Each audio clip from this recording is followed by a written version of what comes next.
Continuando aqui nossa série de vídeos, dos audiobook narrados do livro Ecos de uma Yandere em Fuga, lembrando caso queiram comprar o livro, link na descrição do vídeo.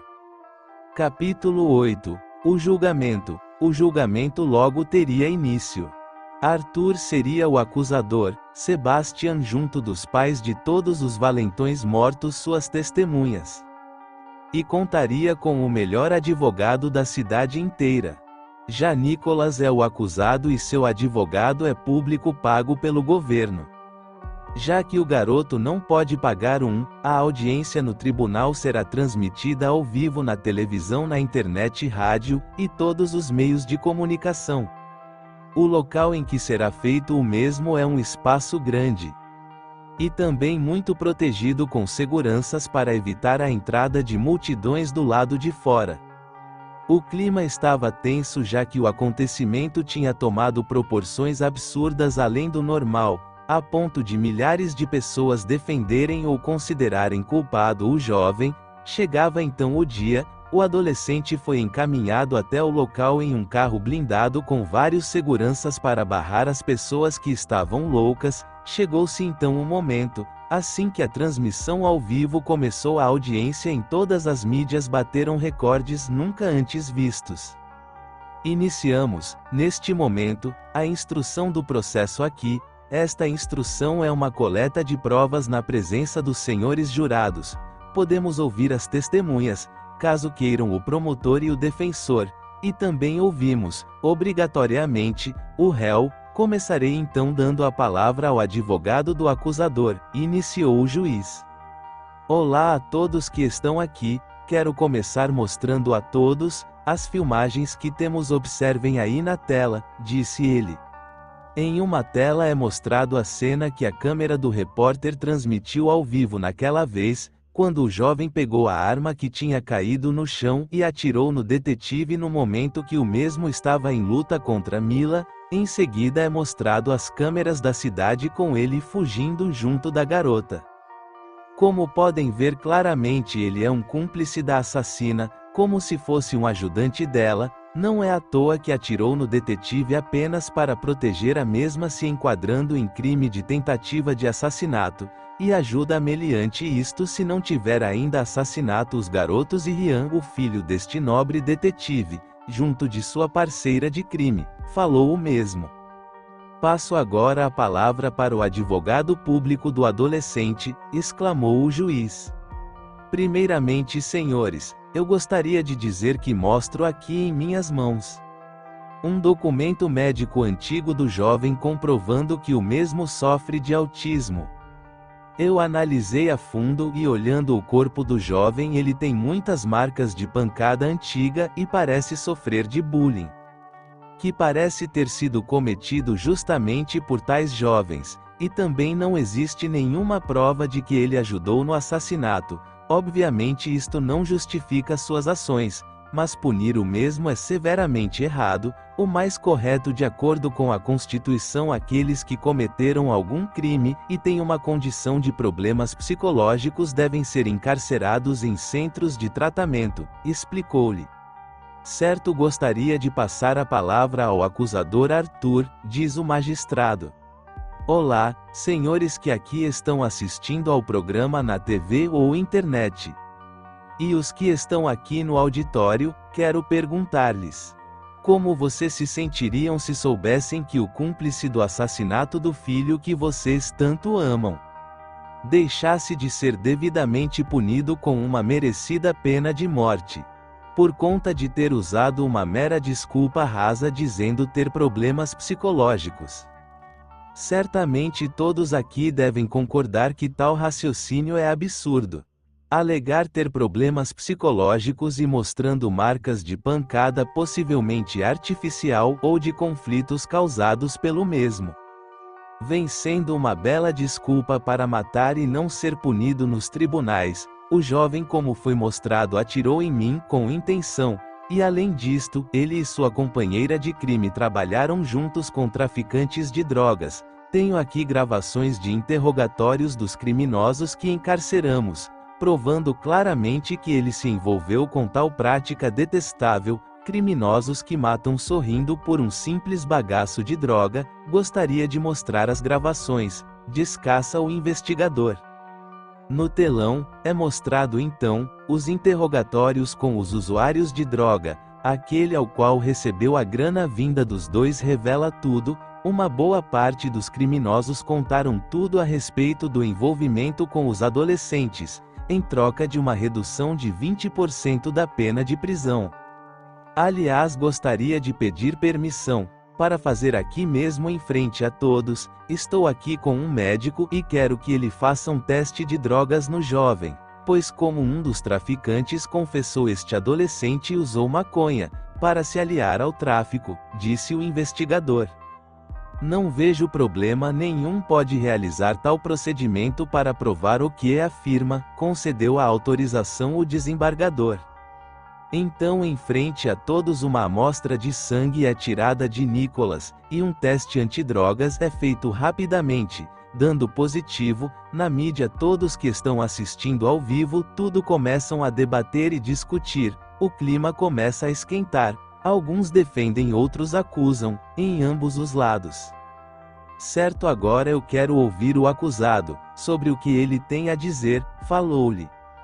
Bem, eu não tive envolvimento nenhum com o assassinato de ninguém. Eu fugi junto de Mila e usei droga porque pensei que voltaria a sofrer novamente.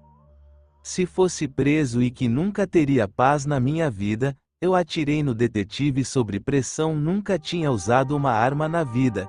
Quando estava no trem preferi me render mesmo estando armado, só fiz isto tudo para tentar fugir. Mila disse que matou os jovens para me proteger porque eles iriam me matar. Bem, eu não sei de nada além disto. De qualquer forma, para mim não faz diferença se minha sentença for pena de morte. Eu já estava querendo cometer suicídio faz tempo, falou Nicholas.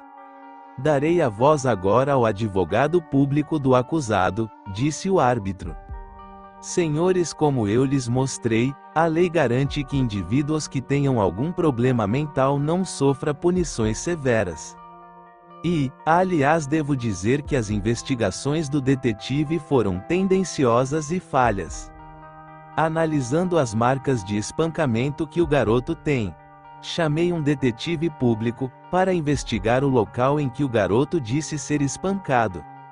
E lá encontramos objetos como pedaços de pau, canos e etc. largados, ao quais eram usados para espancar o mesmo, e em tais objetos, e as marcas do corpo de Nicholas seguem o formato das pancadas e cicatrizes que seriam feitas por tais objetos. Eu encaminhei os objetos para um exame de DNA e saber quem os pegou.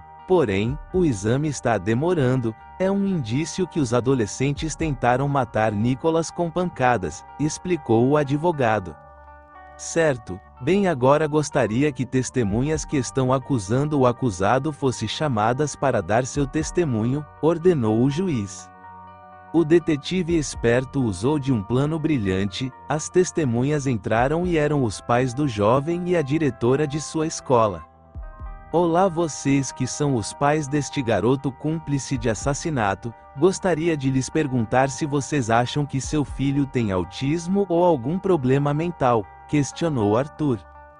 Tem nada, isso aí é desculpa esfarrapada dele para tirar nota ruim e não estudar, é uma vergonha para nós, nunca esperávamos que ele fosse entrar neste mundo do crime, disse o seu pai. E você, diretora? Observando o comportamento dele, você acha que ele tinha autismo? Perguntou-lhe. Não acho que o que ele tem é falta de vergonha na cara, só chega atrasado na escola e só tira nota ruim, disse ela.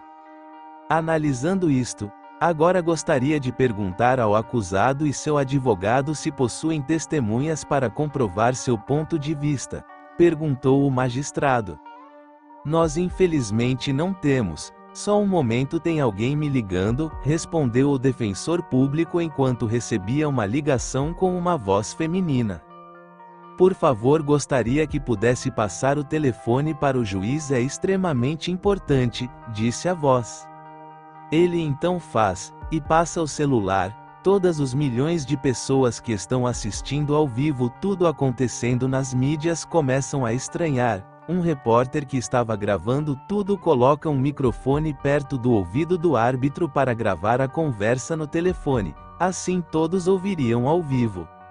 "Olá, quem está falando é a Mila", disse ela. Neste momento todo mundo se espanta, as pessoas na internet e no tribunal, todo mundo fica de boca aberta, o detetive fica com raiva apertando fortemente o punho. Ora, mas que surpresa, o que você quer? Não podemos te colocar sobre julgamento por você estar em outro país, disse o juiz. "Eu quero poder ser uma testemunha online, via vídeo. Tenho um vídeo que posso mandar como prova de que os valentões cometiam bullying contra Nicholas", disse a garota.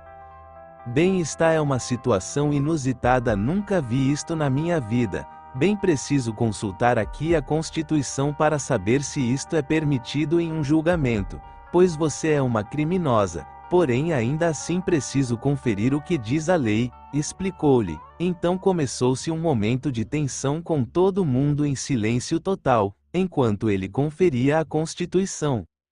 "Bem, não existe nenhum artigo que proíbe isto, a lei diz que se não existe nenhuma lei que proíbe determinada conduta, então deve ser permitida. Não tem nenhuma lei que impeça uma criminosa que está em outro país de ser uma testemunha via vídeo em uma audiência, então está permitido. Apresente seu suposto vídeo", disse o desembargador. Iniciou-se uma tremenda treta na internet, alguns concordando, já outros não. Então a adolescente enviou pelo celular o vídeo, e em um projetor na parede foi passado a todo mundo.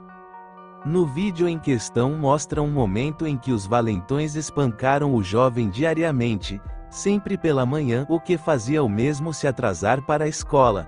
Devido ao fato dela ser uma yandere obsessiva, era de se esperar que gravasse seu amorzinho de forma escondida, e acabou gravando um dos momentos de agressão que o mesmo sofreu. A mesma estava assistindo o processo de julgamento ao vivo, e resolveu fazer isto para ajudar seu senpai, comprovando que ele de fato sofria bullying.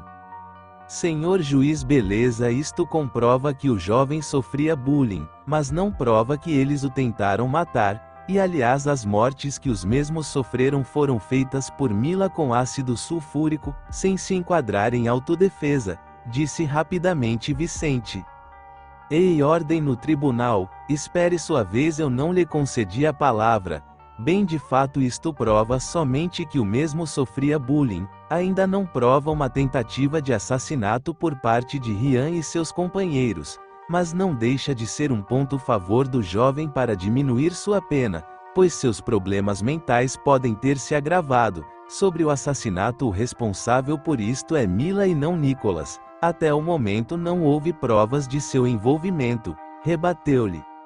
De repente, então, apressadamente, chegou-se ali o médico trazendo o resultado do teste de DNA dos objetos da cena do crime.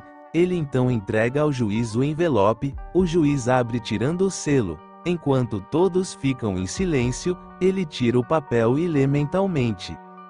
"O resultado do teste aqui confirma, através de pele morta e de fios de cabelo, nos objetos, que os mesmos foram pegos e usados pelos jovens, confirmando que bateram no garoto de fato, e o agrediram com tais objetos. Porém ainda não houve provas o bastante para que se enquadre em tentativa de assassinato, se encaixaria em agressão e crime de espancamento, mas não deixa de ser uma prova", explicou-lhe. "Mas senhor, isto poderia ter sido forjado uma armação, por parte da assassina, e de seu cúmplice", questionou Arthur. "Se você acha isso, precisa apresentar alguma prova. E isto seria outro inquérito. Bem, atenção todos, mediante as provas de ambos os lados. As testemunhas e os argumentos propostos, tendo em vista que, embora certamente o assassinato dos jovens seja injustificável, não há provas do envolvimento de Nicholas nisto, somente de Mila. A agressão contra o detetive com um tiro também foi errada. E também o uso de drogas. Porém, na lei diz que indivíduos com algum problema psicológico como autismo, caso cometam um crime, devem receber uma punição diferente dos demais. sendo prisão em um centro psiquiátrico para tratar de suas péssimas faculdades mentais. A testemunha dos pais ou da diretora, indivíduos sem conhecimento acerca do assunto não são adequados para diagnosticar o problema e afirmar a ausência dele em alguém. O defensor público do indivíduo me apresentou um documento antigo, porém válido, que comprova que ele possui transtorno do espectro autismo, e também com a comprovação das agressões sofridas pelo mesmo. Não tenho outro veredito além de sentenciar o mesmo a tratamento psicológico por 10 anos, caso encerrado. Assim termina o mesmo encerrando o inquérito batendo o martelo. Mas senhor juiz, isto não é certo, confrontou-lhe. Lei é lei, eu já bati o martelo. Fim de papo, rebateu-lhe.